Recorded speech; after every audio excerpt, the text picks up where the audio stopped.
Hey, what's going on, everybody? David Noe with Speakeasy HR, presented by Payroll Partners. We are back at it, episode 32. It's March 12th. I can't believe it's already mid-May. I'm sorry, it's May 12th, not March. Can't even keep my months straight.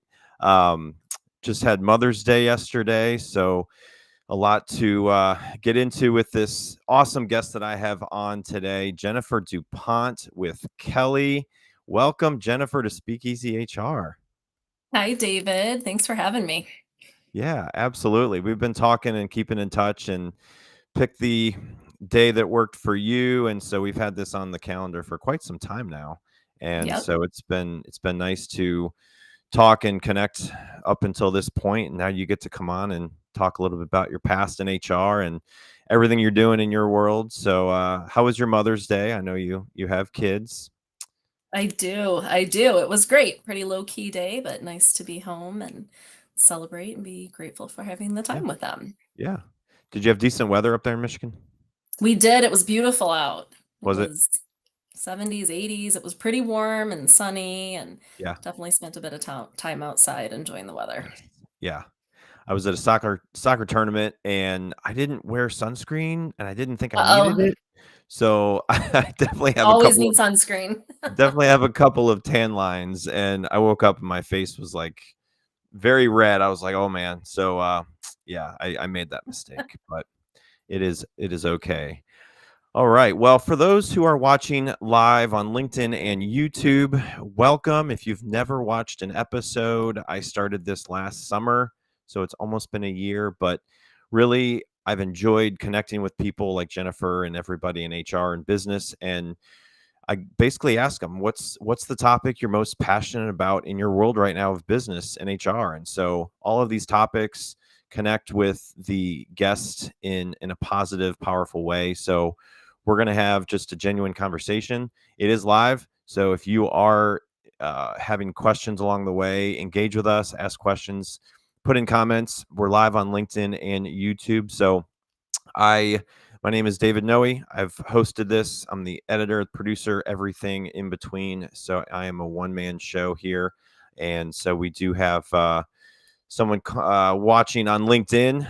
So welcome. Glad to have you here and love the interaction. So we'll obviously get questions as we go. So we're going to go through a couple of things. Jennifer, you've not been on this, so some people may not know, about your background. But if you just want to kind of explain what you've been into and what your background is, we'll go from there. Absolutely. Well, again, thanks for the opportunity. I have been in HR for many, many years now. I actually started in operations, which I love because it gave me a little different perspective coming into the field. But I knew from a very young age that I wanted to be in HR. So I have spent many years in many different disciplines.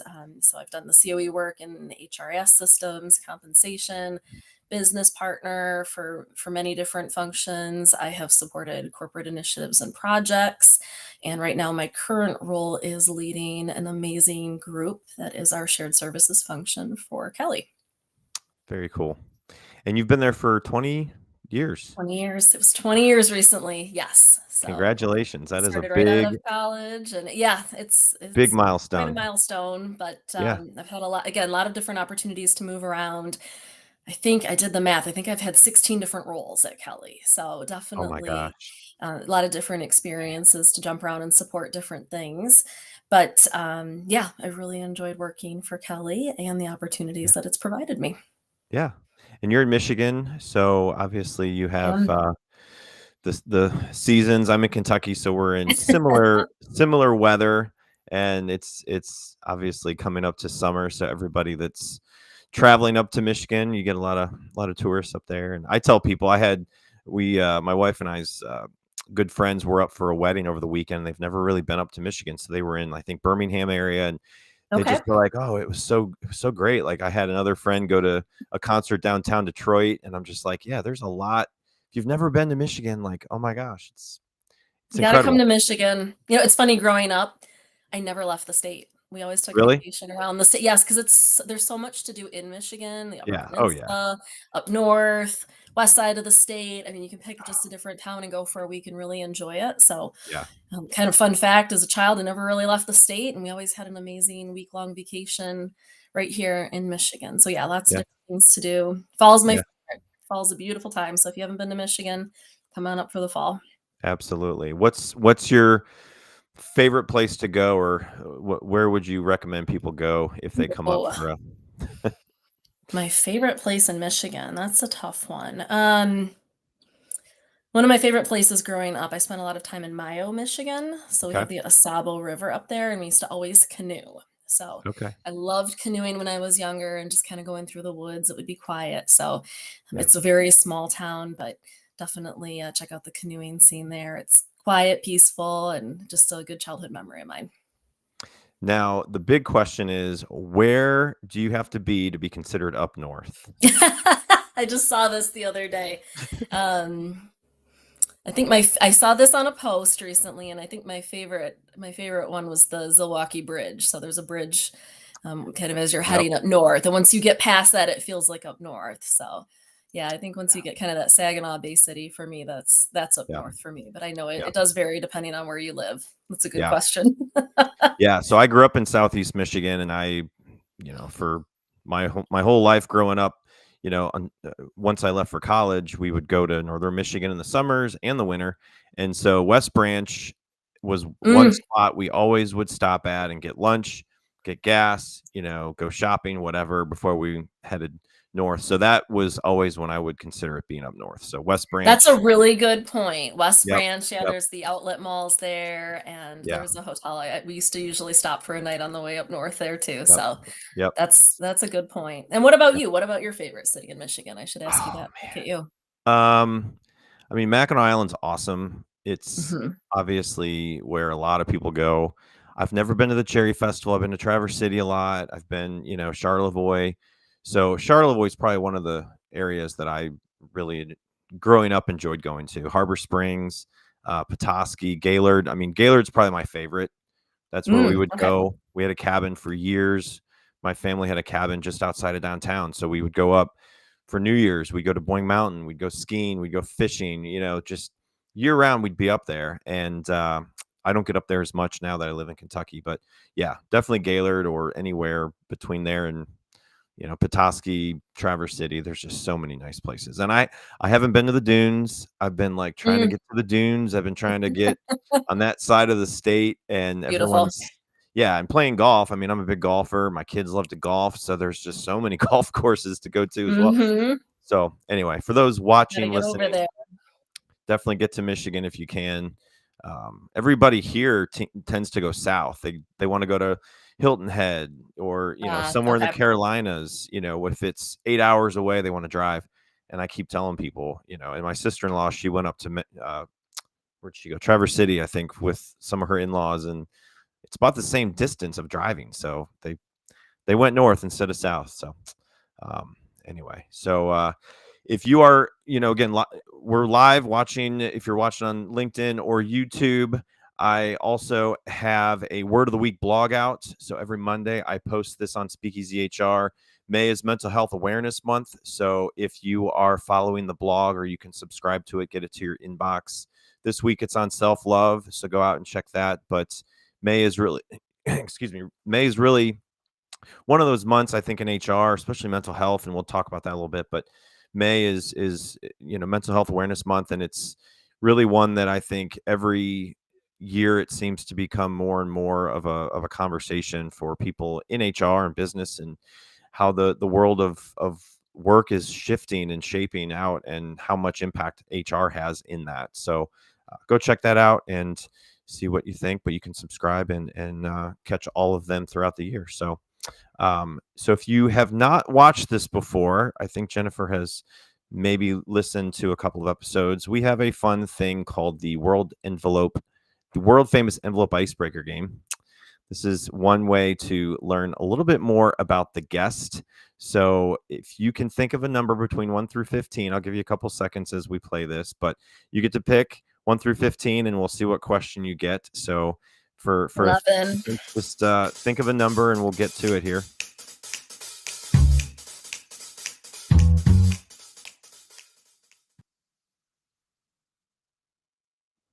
All right. Jennifer, 1 through 15, what do you got? 11. 7? 11. 11. Sorry, 7-Eleven. Okay. Number 11 it is. Let's see what you get. All right. If money and time were no object, what would you be doing right now? Ooh, right Ooh. now? Oh, geez, I can't do that very yeah. Right now, it's a beautiful day out. I would have a blanket and a book, and I would be at my local metro park sitting by the lake, Okay. enjoying maybe a cup of coffee Yeah, and my phone off and just reading, relaxing, and taking in nature. there you go. Sounds pretty In nice. the moment. Yep. That's what I would do right now. Sounds really nice. Very good. All right, one more question. Other than 11, what do you got? Let's go with 7. 7. Gotta do 7-Eleven. 7-Eleven. There you go. All right. This one. When you were in grade school, what did you want to do when you grew up? Ooh, I wanted to be a veterinarian. Did you? Always wanted to be a veterinarian. Yep. Big animal lover, had a Yeah. dog, and that was going to be it for many years Okay. until I had to put my dog to sleep. And then I thought I could not do that all day. So Yeah. that's when I shifted focus to HR. That's yeah, I that's still love definitely animals and taking care of them, just oh, not doing yeah. that. Yeah, definitely. Very cool. All right. Well, like I said, we've talked for a little bit now on you coming on to Speakeasy HR and just talking about your world and experience in HR, and so that's kind of what led you to this topic, and really excited to get into it. So before we jump into that, I have just a couple of messages from our presenting sponsor, and then we will get to it. So if you are watching live, think of a question for Jennifer and put that in the chat. We'll be checking that as we go through the conversation. So we'll chat here in 1 minute and we'll get it started here. Finding a new employee takes time and money. For one position on a single job board, you could easily spend a minimum of $5 to $10 a day advertising a job post. It's worth noting that the average time it takes to hire a new employee is 36 days. However, it can take longer than that. You could find yourself paying hundreds of dollars a month for a single job board. And if you're using multiple job boards for multiple positions, this could add up to thousands of dollars a month. There is a much simpler and more affordable way of finding the right candidate. At Payroll Partners, we offer an applicant tracking system to help manage your hiring process. Our ATS is customizable, allowing you to decide which days you want to run the job and when to close it so you don't break the bank. And this feature lets you e-blast your network, posting jobs on multiple boards at once, all managed in one location. Payroll Partners, elevating your payroll and HR experience.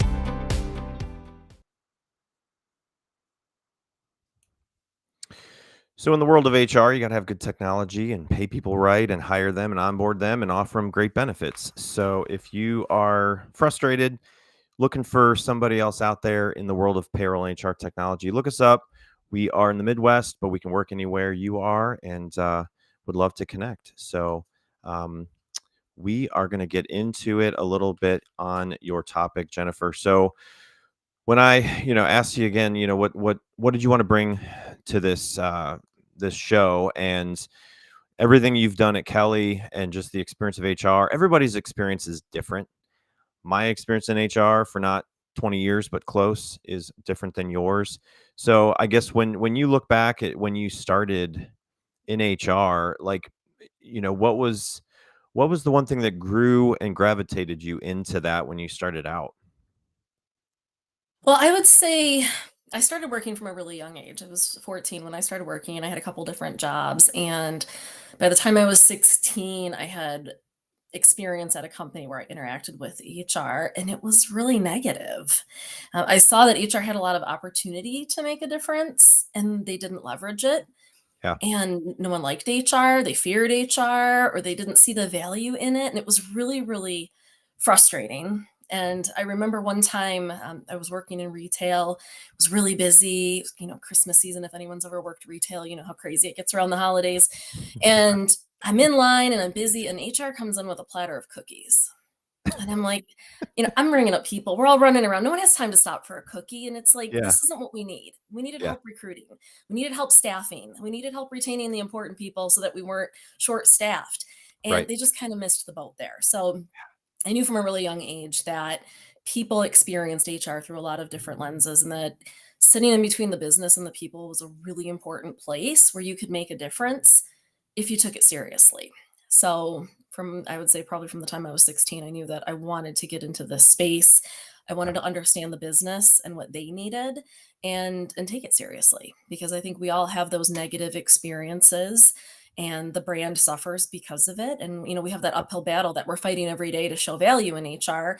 It's because of interactions like that. So Yeah. anything we can do to help build a positive experience, and yes, we have to advocate for the business, but to advocate for the people as well, I think is really important. Absolutely. Yeah, you worked at Circuit City, which if I you're old enough did. to remember if you're old enough to remember Radio Shack and Circuit City and oh my gosh, there's so many brands that I see like whether it's on social media, TikTok or somebody like talking about the brands that they grew up with. It's just it's crazy how it's changed. So obviously some of those businesses are no longer Yeah. around, but yeah, I think the experience that you felt and went through, I'm sure a lot of people did Hmm. and still do. And it's one thing that when I tell people about HR and I tell people what I do, it's so funny. Some of the people that have just no idea. They have Hmm. no idea. And when I go on LinkedIn, I see people post things about HR and that they're in HR. And there was one thing recently that I read and I was just like, "Oh my gosh." So I pulled it off and I was just gonna read through this real quick because Okay. it's crazy. So he said, "So you're the one who fires people." I hear this all the time when I tell people I work in HR. And it said, "Let me clarify something. HR is not the executioner. Our role is to uh, make sure the process is handled with integrity, compliance, and due process. We are not there to deliver the news others want to avoid." That means reviewing documentation or lack of it, assessing how clearly expectations were communicated, confirming feedback and support we provided, evaluating whether the manager is mitigating risk or creating it. Hmm. HR is more often than not the one pushing back on terminations, not to defend poor performance, but to ensure the employee was not set up to fail by leadership that avoided hard conversations. Too often, people in management want the title, but not the responsibility. They are quick to give praise and raises, but then things go south. They want HR to clean it up. HR makes sure it's done right. You cannot delegate accountability. You cannot skip process, and you cannot call yourself a leader if you are only showing up when it's easy. So I was just like, wow, like, and that's obviously more about terminations. And a lot of people just think HR is there to terminate people. And so as soon as you see HR, you're in trouble. And so it's like, oh my gosh. So yeah, I read that and I was just like, yeah, that really is pretty accurate. Like how much goes in before that conversation actually happens, right? Um, Absolutely. and that's one of the hardest things. I've worked with people that enjoyed terminating people, like they enjoyed it and they were excited, and I'm like, you're excited to Mm. fire somebody who we have to say is not working out and here's why and whatever. But so yeah, I think the experience of the HR professional has definitely evolved. And just how HR can be successful and how they can bring success to the employees and the HR professionals themselves. So in your opinion and in your experience, Jennifer, what makes the HR experience successful for both the employees and the HR professionals themselves in an organization? Well, I think to build off of what you just shared, it's when we can help create those systems that create, fairness, enable people to grow and succeed. I mean, yes, HR does that, but also when we can help coach those leaders. And it's Yeah. really important to know that a strong HR professional sits in between the business and the people. Yep. So a lot of people will say, HR is just doing what the business wants, or they're just doing what the leader wants.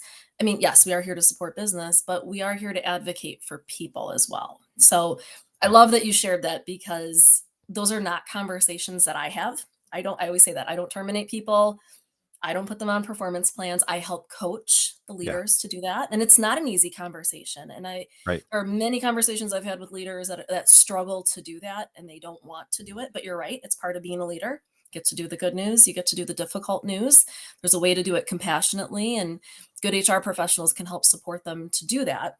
Yeah. But at the end of the day, you have to be seen as part of the business. You have to be integrated where you understand their language and that you're really there to try to mitigate risk and drive revenue Yep. and to create opportunities for everybody within the business and personally, that growth and development. So Yep. yeah, it's hard because HR has gotten a bad reputation by doing, being the people doing those things, and it's not easy, but there is a way where you can get to know the business. You can Yeah. become trusted as an advisor, and they might not want to hear what you have to say all the time, but if they know that you're doing it with compassion and that you're doing it to protect them, to help them grow and develop as leaders, they will begin to embrace you and to trust you within their business, and it provides a better experience. So yeah, I mean, there's always Absolutely. ups and downs in business, and it does take some time, but I often find when I start supporting people, sometimes if they've had a bad experience with HR or a person, you're starting from the bottom and you've got to build that trust and work your way uphill. And it's not easy, but it can be done. It can Yeah. be done. And people will learn HR likes to have fun. HR does want to help you. I mean, yes, we're not always your friend. It's kind of like I tell my kids, I'm your parent, not your friend, but Yep. we are here to help and support you, and we want to be positive. So yeah, Yeah. there is a way to do the experience the right way. Yep. So we are live on LinkedIn and YouTube, Jennifer, and one question came in from Theodore. It says, "What was your favorite classroom insight that has translated into practice for your day to day?" Hi, Teo. So Teo has Teo. supported me. Yes. So I just finished my master's degree of, it's an executive master's of organization development from Bowling Green State University. And Teo has supported me through the process. So grateful for Teo. him. Thank you, And that's Teo. why he's asking what my favorite classroom experience has been. And it's a great question, Teo. And I think to answer that, I would say we did a study abroad trip to Italy for several days, Okay. and we got to work with some consulting firms in Italy and Wow. learn more about OD and change. And I think for me, that was probably one of my favorite experiences because it really did reinforce the fact that OD and even HR are all about humans. It doesn't matter where you sit, what you do, what level you are. We're all people. We're bringing our best to the workplace. We're trying to do our best, and everything that we can continue to do to support people in any way Yeah. will make us all better and stronger. So I think Yeah. that insight and experience for me was validating and very inspiring, and I was grateful that we had it. Yeah. Very cool. Yeah. Thank you very much for that question. Um, and before we came on live, I was asking Jennifer a last minute question, and she does have a personal brand statement that she has designed, and I actually created one recently.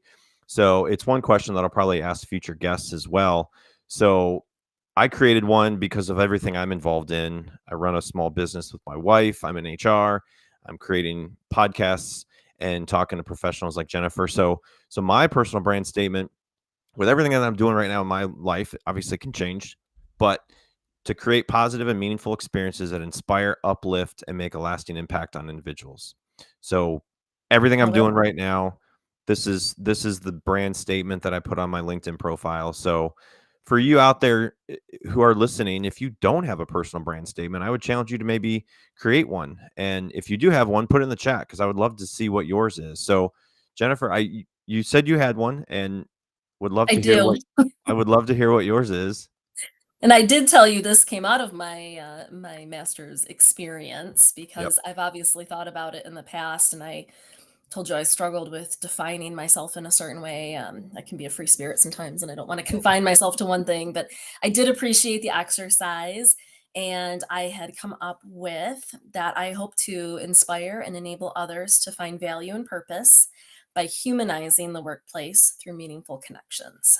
So I do really find value in those individual interactions. I think when I was younger, I really did want to work in a big corporate setting. I thought that was important because to Yeah. me, I could make the biggest difference if I was in a large global organization. Yeah. And I do feel that when I come to work every day, but I think the older I get and the more experienced I am, I realize it really is in those individual connections and conversations that we can coach and we can inspire and help people in the biggest ways. Yeah. Very cool. Well, thanks for sharing that. That's awesome. And you're the first one that I've asked this question. So Oh, okay. future I guests liked it. will, yeah, future guests will maybe have that same question. Um, so what's a common misconception that people have about HR, and how do you see it playing out in your day to day or in today's workplace?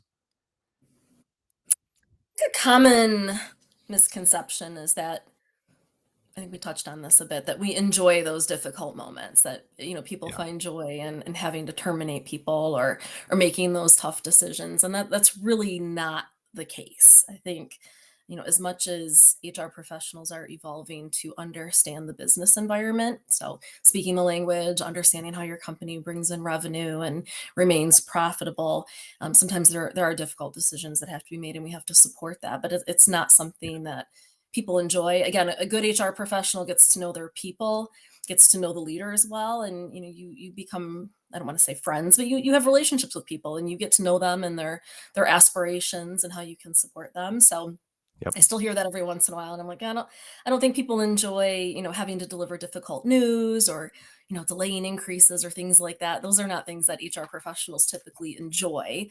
But with any job, we have the positive things that we get to do, and there's a lot of positive in HR. I mean, creating opportunities and promotions and helping people that are struggling with performance issues rise above them and Yeah. developing leaders. Those are all really amazing things that HR professionals get to support as well. So Yeah. I choose to focus on the positive where I can as well.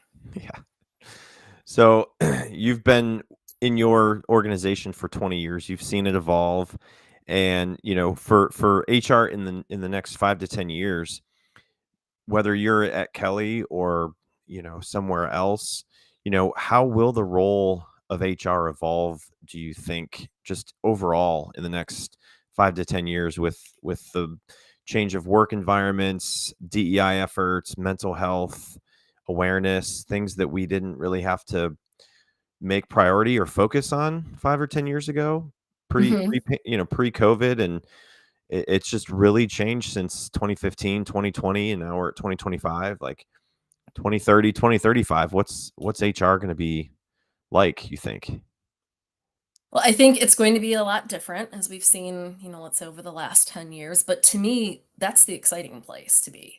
If we think back 10 Yeah. years ago, I mean, yeah, it was a lot about transactions and compliance and, checking the box to make sure that people were following the rules. Where, yeah, I would say since COVID, we've definitely been challenged to understand people on a Yeah. granular level as humans a lot more. So when we talk about things like mental health and DE&I, we have to understand how it impacts people in the workplace. So HR has continued to become more strategic, and I think they will need to be even more. So, if I think about my role, one of my previous roles as a business partner, you could spend all day chasing people and helping people with performance plans and putting through recs and hiring people. But the reality is, we also have to understand AI and technology coming through.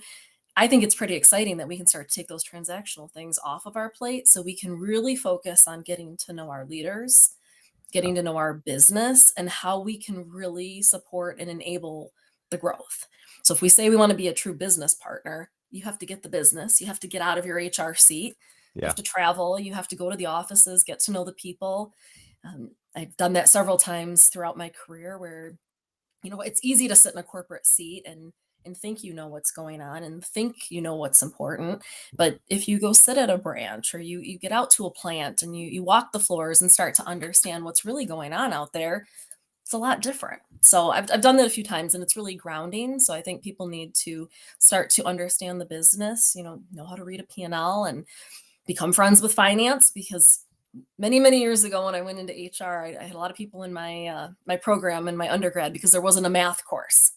So that's changed. HR does need to do math. We do we do have to understand analytics, and I think you have to be pretty up and up with finance and understand how your company makes money. So if you are here, that would be my challenge back to people. A lot of people I talked to in HR ended up here for some reason. It wasn't intentional. And I think that happens sometimes in life, but if you are here, I would really hope that you want to be here and you want to make a difference. And if you don't, then take a look in the mirror and figure out what you want to do. But if you're going to be here, I think you have an obligation and a responsibility to do the right thing for the people and for the business, and that will continue to evolve as we come across more technology. Like I said, AI. It's something I'm leaning into. It's Yeah. something my team and my company is leaning into as we try to figure out how to get things to people as quickly as possible and enable people. I think it's exciting. Back in the day, you had to call HR for everything. And I don't think people want to have to call HR. I think people want to find what they need right away and have Yeah. that information. Because if you're in the business, you're moving quickly. You don't have time to stop and call somebody or sit on an hour training call. You're moving fast. So I think we've got to always keep perspective. And if you haven't been out to visit people in the field, I think make it a point to do that this year, because the landscape is changing and you've got to be relevant. Yeah. And I've been really fascinated by some of the way that people are shaping questions back to their team, whether they're in person or virtual. And one of them was, don't just ask, how are you doing? And this could be HR, this could be the manager, like at some kind of like one-on-one check-in. Like their thing is, ask them, how are you doing really? They Hmm. add that really at the end, and it's like, how are you really doing? Like, is there anything that's holding you back? Because let's face it, there's 70 something percent of people disengaged in their jobs. And you want to talk about an impact. Like, if you can help somebody get more engaged in their job and motivated, it's going to depend on how old they are and where they are. You and I have kids. Some people that aren't Hmm. married yet, that don't have kids yet, their motivations are different than us, where we have kids and sports and families and a lot of obligations beyond our day-to-day work. So like that flexibility and the balance of like personal life and work life, and so it's how are you doing really, and being able to really understand what's motivating people in their current job. And if they aren't motivated, then it's like, how can you help them? You can't just force them to enjoy their job more, but maybe they're just not doing what they're really cut out to do in the company. And if they have a background in finance or something else, marketing, whatever, it's like, what do you really want to do here? Like, Hmm. do you want to learn something, or do you want to be in a different department? Not because you hate your boss, but like, can we help you get to some other job? Because you said, how many jobs have you had at Kelly? 16? I think 16. Yeah, a Yeah. lot. I mean, how many times do you hear that? I mean, I haven't heard that very much. You know, most Yeah, people it's a leave tough jobs. question. It is, because I think sometimes when leaders ask that, I think there's two parts to what you just said there. The how are you really can get personal. And I think for many years we were taught to keep work and personal life separate. So, Yeah. you show up, you put your mask on, you do your job, and then you go home and you worry about your personal life. So, if I ask you, how are you really, you might share something with me that I have to deal with now or I have to Yeah. carry. So Yeah. we have to equip leaders to say, hey, you're struggling with something. How can I help support you? Do I need to offer you an accommodation? Do we need to Yeah. talk about the EAP? Maybe you need to take a leave. So, we have to be equipped to handle the whole person. And then also, someone's struggling in a job or they're not engaged. We have to be open to what that looks like. And Right. most people don't know what other options they have around the company. I would say, yes, I've moved around a lot, and some of that was opportunity, but a lot of that was me being curious, asking questions, being more assertive about, hey, I'm ready for something new. So, we have to own our careers and we have to Yeah. help people work through that. So there's a lot to unpack when you ask that question. Yeah. Oh, And I yeah. think leaders have to be, that's where HR can come in and equip people to help with those conversations, because, people don't come to work looking to do their worst or to fail or to struggle. I do believe people are here to try to succeed. And if they are struggling, there's a reason for it. And it might Yeah. be personal. And then we do Yeah. have to work through it. And that's where HR can come in and be an advocate to help people, and protect them when they're Yeah. going through things. And I think that's something we've uncovered throughout the last few years in Yep. a bigger way. That's not easy. but I think by navigating it and being open with it and understanding what does help engage different people, like you said, Right. you've got kids, I've got working parents on my team, and I'm really open about that. We are here. You have Right. families, you have important things going on. When you support people and give them flexibility, it pays dividends. So Yeah. you've got to build those systems and structures, and I think you have to lead by example. There Mhm. were many years where I was the one that was always working the extra hours and missing things because I didn't want to be the one that wasn't there for something. And throughout the Yeah. years, I've had to learn, if I want my people to take time off and enjoy those moments, I have to do that. I have to lead by example and build a team around me that can step in while I'm gone. And it's very rewarding. But it definitely it's been a change in our culture, I think, in the last couple of years. And I'm here for it. I think it's really exciting, but it definitely can get messy. And I think that's where HR can Yeah. really add value by jumping in to help support people and leaders. Absolutely. So, if you look back in your HR career, is there a moment that really challenged you and just really helped shape who you are now as a leader and how you what style you have as a leader? Yes, there's definitely been a lot of pivotal moments in my career, but one that really stands out to me was, I think I was taught from a young age that you work really hard and you do good work and everybody's going to notice. And in some cases, that's the case, and others, maybe not. And I did work really hard for many, many years, but I had one leader that I was super grateful for because he came in and he trusted me and he gave me a new role and a really big assignment and said run with it, and I did, and it was probably one of the most challenging HR experiences I'd ever had, and I worked through it and I learned a lot of lessons, but at the end of the day he taught me to lead with trust and enable people and be there to support them, but not micromanage them. And I really learned a lot from that. And I have tried to live that as a leader now that I have, a team under me in HR. And it really was eye-opening for me because like I said, Yeah. for a lot of years there, you do your best and you hope that someone's going to notice, but to have someone come in and actually see your potential. I mean, I think we're all in roles that we might be succeeding in, but we might have potential to do more. And he was definitely one that saw that in me and gave me that opportunity. And I was really grateful. It was overwhelming at times, but Yeah. I learned to trust myself as well in the process and never Yeah. look back. So That's those awesome. leaders, I think, can make or break us. Yep. I've definitely throughout my entire career.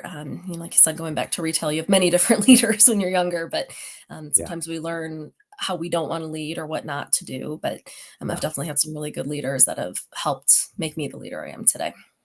Absolutely. I've had great leaders. I have Mhm. a current leader that's awesome. She's probably one of my favorite bosses, if not my favorite. So thank you, Amy. Um, but I've but I've had managers that just I didn't trust. I didn't Mhm. respect.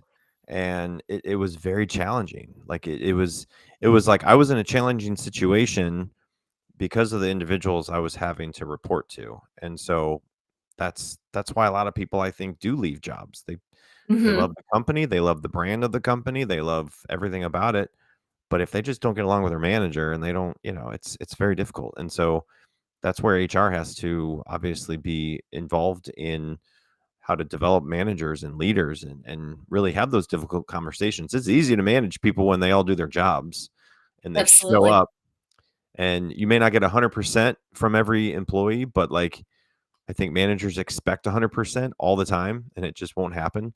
So it's a very company specific situation when it comes to how you can engage the managers to really manage better and engage the team and show empathy, which was one of my other questions for you about empathy, because I hear that all the time. It's like you got to have Mhm. empathy, you got to show empathy. So what role does empathy play in creating more of a stronger HR experience, and how can HR leaders really practice it consistently? For me, I always think back to putting myself in my shoes when I was younger and where was the HR I needed? Where was the person I needed Yeah. to advocate for when I saw things going wrong in the workplace, leaders that shouldn't be leading people.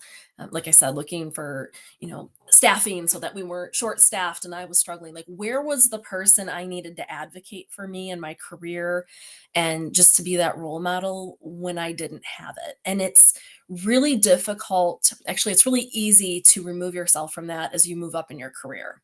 Because, like I said, especially sitting in a corporate role, you're not in the day to day of the people that are actually boots on the ground struggling. So for me, it's really important to ground myself in having those conversations with all levels. I think HR gets really stuck at that top level. I support a leader. I'm just going to have touch bases with them. You have to get out of your seat and you have to talk to all levels. You have to understand what their needs are and you really have to put yourself in their position. I mean, it sounds kind of cliche, but when you're helping someone that's struggling through something in their life, in the workplace, yes, it has a business impact, but you have to understand what their perspective is.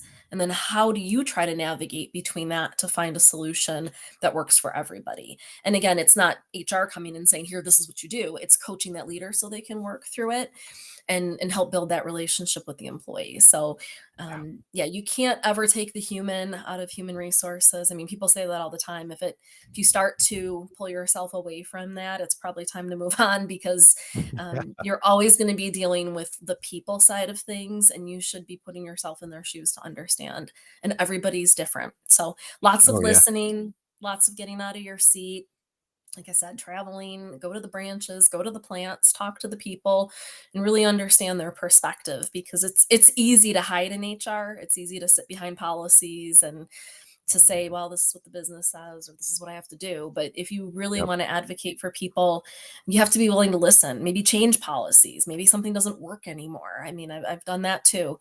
Um, you talk about like bereavement or something. I mean, maybe it's not a one size fits all for everybody, but you have to be that advocate for the people in the workplace as well. Yeah.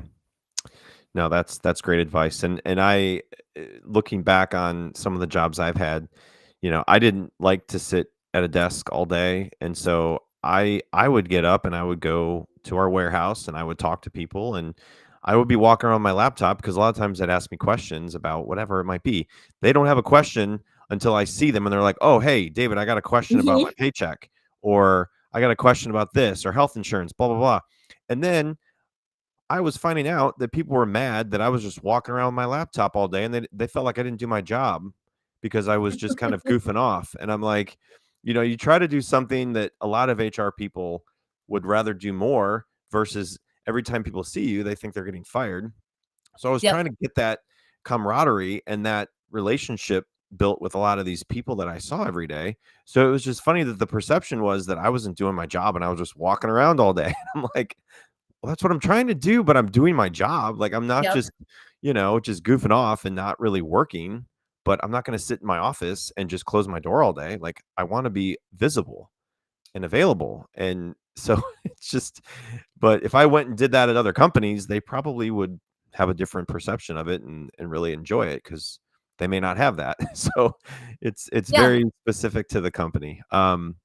It is into the So role. I think if you're going to change the way HR shows up, yeah, you have to do things differently. And yeah, sometimes internal HR doesn't understand why you're working in a different way. So, I think we've all had to work through that where maybe you're working with a more traditional group and you seem a little different because maybe you aren't at yep, your desk or maybe you are yep, talking. It looks like you're talking all day, but you're really connecting with people and getting to know them. So it's not just changing the perception within the business and with employees, but sometimes even within HR when you're trying to show up in a little different way to change the brand, it's not yeah, easy. And it can be yeah, lonely sometimes to be on an island in between the two. So, yep, for those people out there that are trying to change the HR brand, you've got to keep pushing along because it can be a tough place to be. And like you said, you'll yeah, get judged internally by HR as well. yep.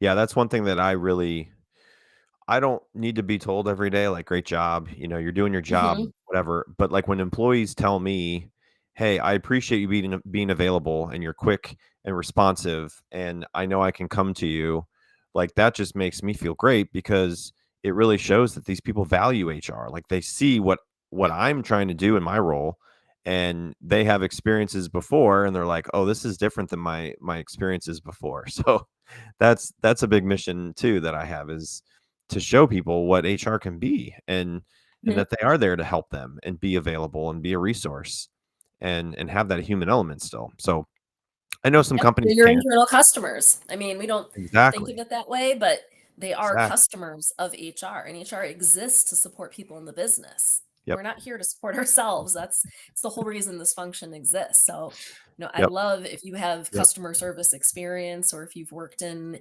the hospitality industry or retail industry, it's a great transferable skill because you can easily shift and say, the people are my customers and I'm Yep. here to support them in a positive way. And like you said, when you get that feedback, anyone in HR would hope if you get feedback from an employee or from a Yeah. leader where you helped coach them and make a difference, that's 10 times more impactful than hearing, good job from internal HR, right?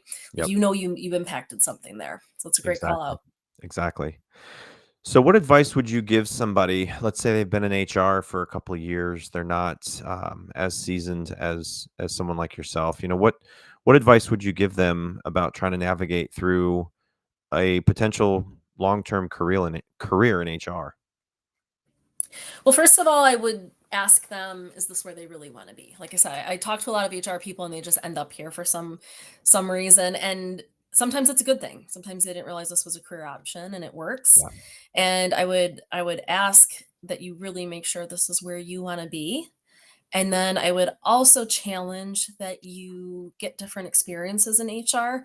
Remember being younger and thinking, I just want to go into HR. And then when I started at a global corporation, it's like, wait a minute, there's all kinds of HR, right? There's org effectiveness, there's L&D, there's benefits. So, I would challenge that you talk to people, you rotate jobs, you figure out where you want to be in HR, Yeah. where you're going to make a difference for others and where you're going to feel that impact for yourself. I would also recommend, like I said, get out of your seat, get to know the business. If you don't know how your company is making money or what they do on a day-to-day basis, it's really hard to make a difference. So Yeah. do that. And then, the other part that I think it took me a few years to catch on to this, but once I did, I ran with it. You have to find community in HR. So a lot of times, there's a lot of different ways to connect with others in the profession, and I would definitely recommend doing that. So there's, certification courses you can Yep. learn more and meet people. There's communities. There's podcasts like this where you can start to follow people. Get on Yep. LinkedIn. You can learn and be inspired by a lot of people, and sometimes you need more than what you have at your company. So it's a good thing to connect with others, and you will find different ways to be inspired, to connect with leaders, and to be able to start giving back to the community as well as you progress in your career. So that's something that I wouldn't undervalue as you start to move on in your career as well. Absolutely. So, how do you see technology, AI, HRIS systems, and some of the day to day technology that you're seeing? How is that going to help the HR experience in the future? Like, what do you see that playing a role in from an HR perspective? Well, I'm really excited about technology. One of my first roles in HR was actually in the HRIS department, and we had created manager self service. That was like a really big deal because now managers could go in and see things and do things, and it enables people. So I think for a long time, HR has been the gatekeeper of data and information. And again, you've got to call HR, put a case in, and wait for somebody. Now with technology, we can give people information, we can give people access so that they can get what they need right away. And then it also opens up HR instead of having to deal with transactional work to really start to focus on that strategic piece to Yeah. move the needle for people. So I think for me, I'm leaning into it. I'm excited about it. And I think that this is going to change the way HR shows up. For some people, it's going to be scary if you're not embracing it or if Yeah. you're pushing against, that transactional work and you're not upskilling yourself. I think it's going to be tough in the next couple of years. So I would hope HR professionals are taking that opportunity to start upskilling and think about how they can be more strategic. But I think for the experience of HR, it's going to be better for people because if you think of how you interact with any brand or platform online, it makes it easier, but we also still have to understand there's a learning curve. I think of like my mom, she doesn't want to go online and do anything. She still wants to talk to somebody. So I think we still have to understand that not everybody is going to embrace it. So we're going to have to teach people and we're going to have to be compassionate that there is a learning curve. But at the end of the day, I think it's something we're going to have to keep up with, and it is going to be a more positive experience at the end Yeah. of the day. So I'm here Yeah. for it. I'm excited. It's one of the things my team is working on right now, and we're really excited to simplify HR. I think HR makes it complicated because yeah, we know all these things behind the scenes, benefits and compensation and L&D. People, Right. they just need an answer from HR and they don't really care Yep. who does it. We don't make it easy for people to navigate HR all the time. So I think if we can streamline the experience and get people what they need as quickly as possible, I think that's a win for the profession. Yeah. So explain what Kelly does for folks that have not heard of Kelly. So Kelly is a staffing company. So we provide staffing solutions in many different ways and spaces. So I think traditionally you think of, administrative and professional or warehouse Yeah. and light industrial roles, but we definitely Yeah. have a lot of different specialty areas in, clinical and telecom and science and engineering. So yes, Very, all different types of, business process outsourcing and different staffing solutions. very cool. Yeah, it's another thing too. when I've told people about HR and I tell them I do recruiting, I feel like a lot of people just think everybody in HR knows how to recruit. And it's I get that like, all the time.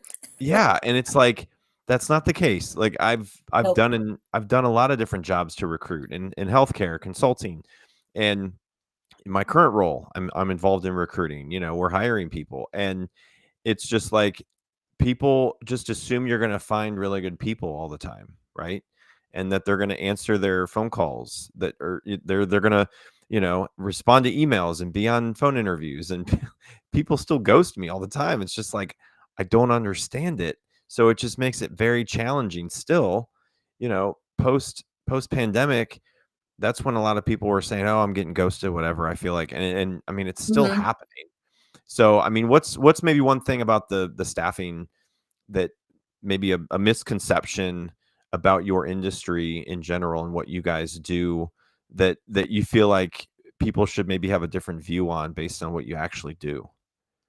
Well, I love that you said, everyone thinks about recruiting because I've never been a recruiter at Kelly. Like I said, I've been here 20 years and I've never recruited anyone formally because that's never been my title. I used to do that in Yeah. retail, but I'm definitely not a recruiter, but I know a lot of amazing recruiters that I can connect people to. So, a myth about staffing, I think a lot of people don't they undervalue what a temporary role can be. A lot of people that Yeah. I know have started off as a temporary employee and have moved into different roles, or they assume it's just a certain type of role. They don't realize how many different roles and companies that we work with. So Yeah. I do hear that often, but usually the piece I hear is, people think that I'm a recruiter because I work at Kelly, and I'm not. Like I said, I know a lot of amazing recruiters, and I know it's a very challenging time right now in the industry. So, as you've mentioned with people ghosting and navigating the recruiting challenges. So I hear that from peers and I can appreciate that.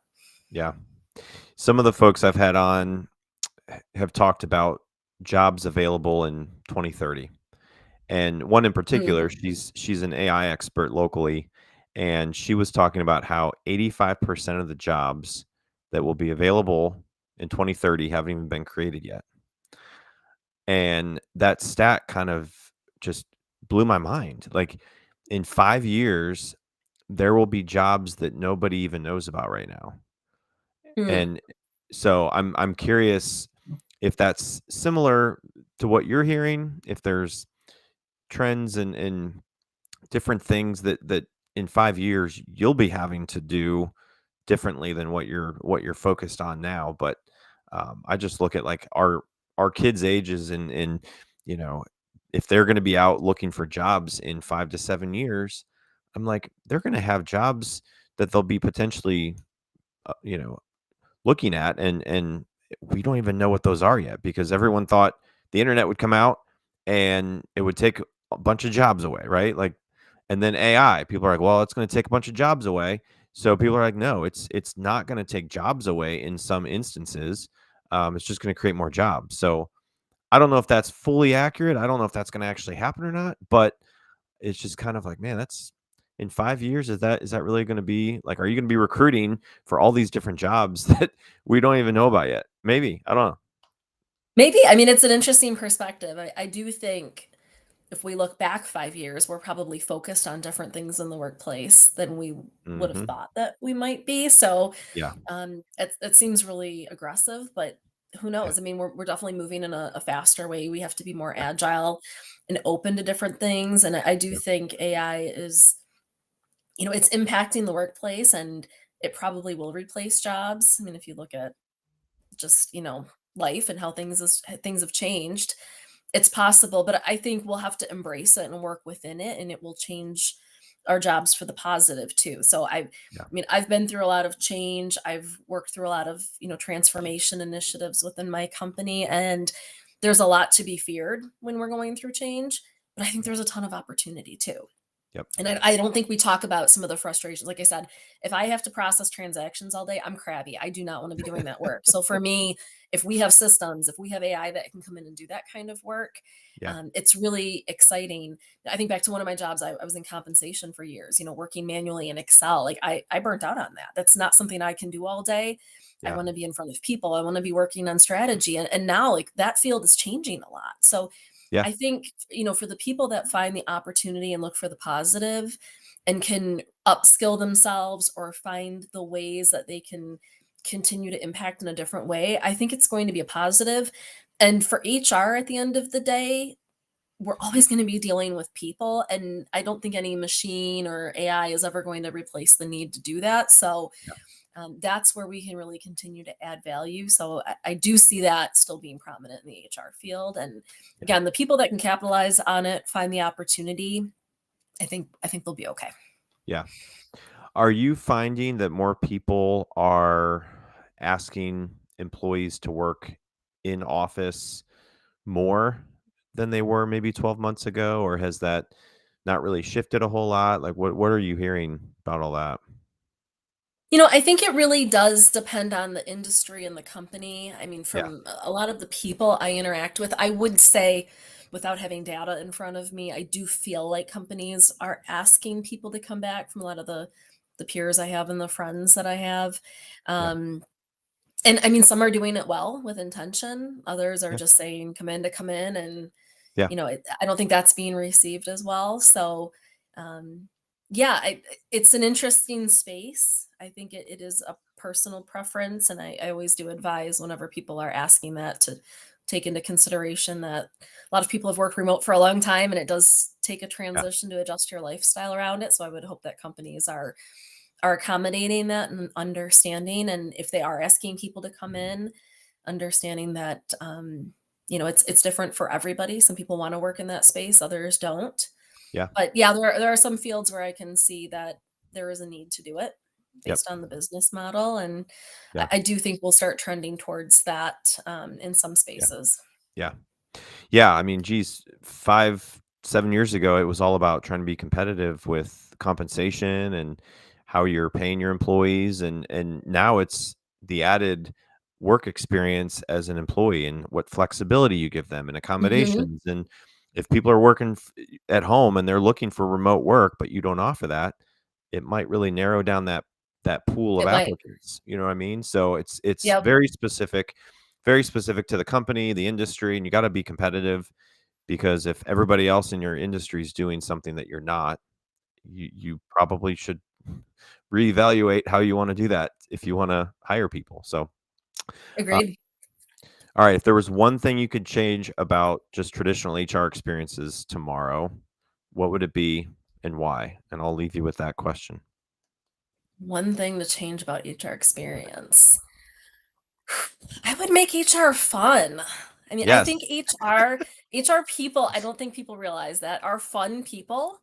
They like to have fun, they wanna be liked, they wanna be included, and I would hope that that door would open and that people could make more connections to get past some of these, historical notions of HR and maybe some of the Yeah. negative brand implications and start to realize that HR can be an advocate for you. They can help your business and they can be enjoyable. Yep. So Hopefully Absolutely. people maybe we'll get there.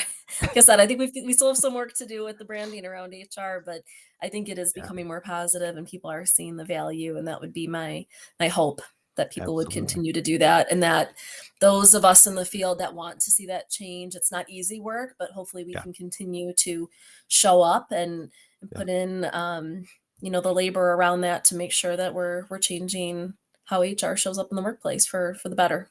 yeah.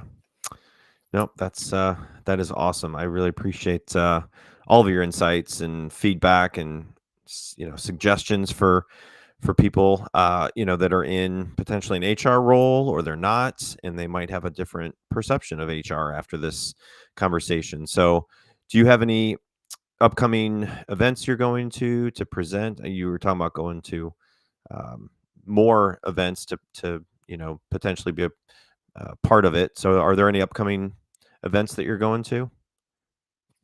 I am. I'm going to HR Unite, the annual Okay. conference, which is in Frankenmuth, Michigan. So if you have Yes. not registered, I would definitely recommend checking out that. It's a great fun time, a lot of good people, and that is in July. I think it's July 22nd through the 24th. So I would Very recommend cool. checking out HR Unite. And then Yeah. I am also on the board of Detroit SHRM. We have our annual conference coming up on November 6th in Southfield, Awesome. Michigan. So I would definitely recommend checking out that conference, and I will be at both of them. Very cool. Yeah, we didn't even talk about Frankenmuth. We were talking about places to go. World's biggest Christmas store, right? Bronner? Yes, if you're a Christmas fan or Yeah. German fan, it's a Yeah. fun little village in Michigan. But yes, there's a great conference that happens there every year, Yeah. so worth checking Very out. cool. Very cool. Well, Jennifer, I appreciate all your time. I hope you had fun on Thank you. here. I And did. I appreciate again, doing the conversation. yeah, for those watching live, thank you for joining us. It was a pleasure. And I obviously want people to learn from every guest. And I feel like I have learned a lot. So hopefully everybody else watching has as well. So I wish you all the best, Jennifer. I know you probably have a busy summer coming up. So enjoy it. I'm sure the weather will be nice in Michigan for quite some time until the fall and the winter. A So little bit here. yes, you'll have a few months to really enjoy the weather up there. So, again, thanks a lot. We'll obviously Thank keep you. in touch and wish everybody a great rest of your day and enjoy your May. And we'll talk to everybody soon. Take Thank care. you.